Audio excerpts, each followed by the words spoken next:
but at home, so that you're not using class time to deliver this. When it's all said and done, you just finish it, press the stop button, it'll pop up to your account, and when it pops up to your account, it'll show you here that it's getting ready to be processed.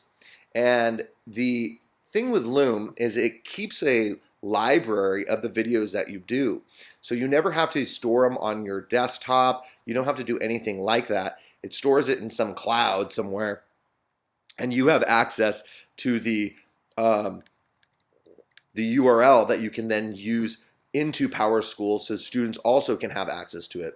So it's not really taking up any of the space on your computer. It's storing all your videos and everything that you're creating, including your screen recordings, in some web somewhere, which is great because you know that when you record videos and different little snippets here and there of film, it definitely takes up space. And here you go. Here it is. It's saved, and it's a video, and it's good to go. You just click on it, and there you go. So I'm going to spare you having to hear my annoying voice there in that Loom presentation, in addition to this webinar. Okay, so as I mentioned before, these are just a couple of the things that I'm doing in my classroom that have really proved to be beneficial and really ensure that learning is taking place, not just in a traditional classroom setting, but above and beyond the 8 o'clock to 2:37 school day.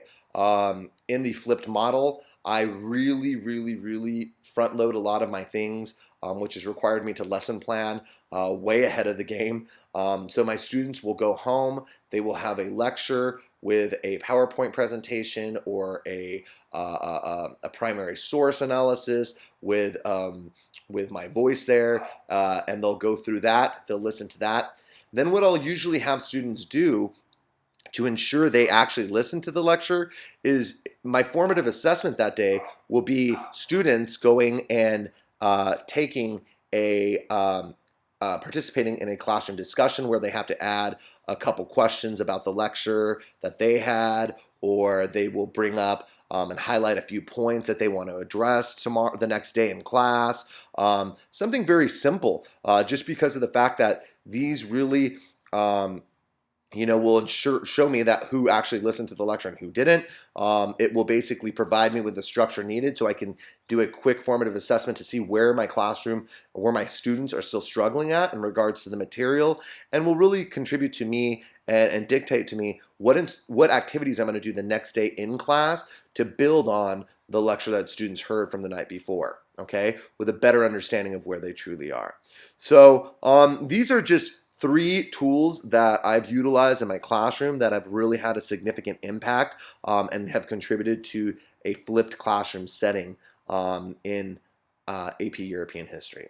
I hope that you found this to be valuable. I hope that you were able to get some ideas of how you could flip your classroom, and please let me know if you have any questions about how to do this, because I really think it's a valuable instructional strategy, and I think that everybody benefits when it's all said and done.